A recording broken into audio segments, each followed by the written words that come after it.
একটি ছোট্ট গ্রাম, সবুজে ঘেরা, শান্ত আর নিরিবিলি।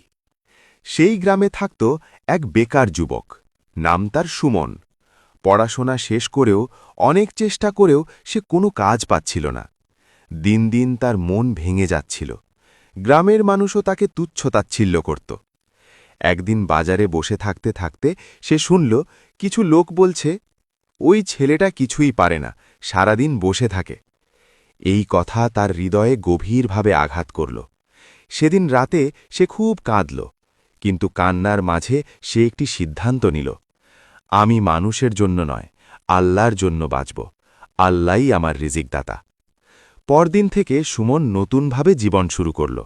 সে 5 ওয়াক্ত নামাজ নিয়মিত পড়তে লাগল, তাহাজ্জুদেও উঠতে শুরু করল।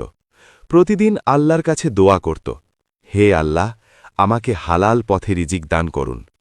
কাজ না পেলেও সে বসে থাকত না।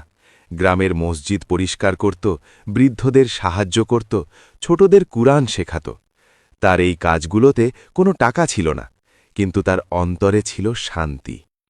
একদিন গ্রামের এক ধনী ব্যবসায়ী মসজিদে এসে সুমনকে দেখলেন।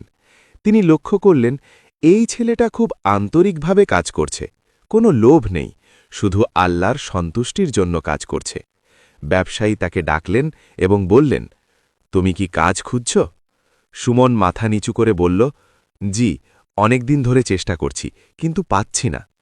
ব্যবসায়ী কিছুক্ষণ চুপ থেকে বললেন, আমি তোমার সততা আর পরিশ্রম দেখে মুগ্ধ হয়েছি। তুমি আমার দোকানে কাজ করবে? সুমনের চোখে পানি চলে এলো। সে বুঝল এটা আল্লাহর পক্ষ থেকে একটি নেয়ামত। ধীরে ধীরে সুমন তার কাজে খুব মনোযোগ দিল। তার সততা ও নিষ্ঠার কারণে ব্যবসায়ী তাকে আরও দায়িত্ব দিতে লাগলেন। কয়েক বছরের মধ্যেই সে নিজেই একটি ছোট ব্যবসা শুরু করল। যারা একসময় তাকে তুচ্ছ করত, তারা এখন তাকে সম্মান করতে লাগল। কিন্তু সুমন কখনো অহংকার করেনি। সে সব সময় বলত, এটা আমার যোগ্যতা না, এটা আল্লাহর দয়া।